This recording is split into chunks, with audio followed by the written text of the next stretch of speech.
আসসালামু আলাইকুম।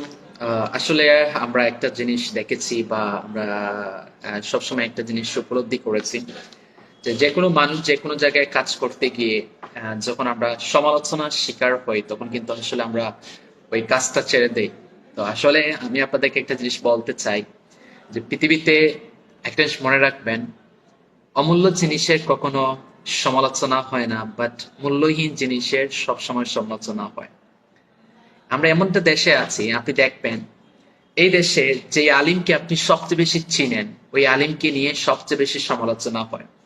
বাট যে আলিমকে আপনি চিনেন না ওই আলিমকে নিয়ে কখনো সমালোচনা হয় না, এবং সে কখনো সমালোচনা পাত্রও হয় না। অর্থাৎ আমি এটা বোঝাতে চাচ্ছি, আমাদের এমন একটা দেশ, আমরা এমন একটা দেশে বসবাস করি, এই দেশের যে দেশের জন্য ভালো কিছু করতে পারবে, যে তার পরিবারের জন্য ভালো কিছু করতে পারবে, যে তার কিছুটা করে দেখাতে পারবে বাংলাদেশের জন্য, মানে তার ভিতরে সেই কোয়ালিটি আছে, সে দেশকে অনেক দূর এগিয়ে নিয়ে যেতে পারবে, তাকে নিয়ে সবচেয়ে বেশি সমালোচনা হয়। কেন? তাকে দামিয়ে রাখার জন্য। মনে রাখবেন, আপনি যত সমালোচনার শিকার হন না কেন, আপনি থেমে যাবেন না, আপনি আপনার জায়গা থেকে কাজ করে যান।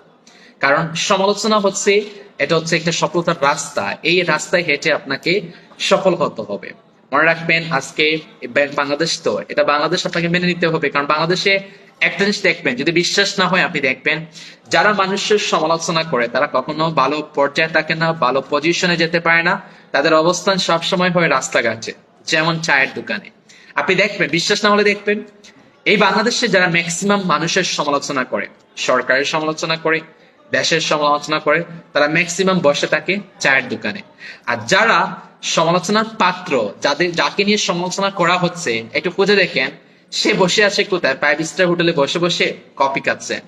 তাহলে যে সমালোচনা হয়, যে সমালোচনা পাত্র, সে সবসময় ভালো থাকে, আর যারা সমালোচনা করে তারা কখনো ভালো থাকে না। সুতরাং আপনি কাজ করেন, যে কোনো জায়গায় কাজ করেন, আপনি সমালোচনার শিকার হবেন।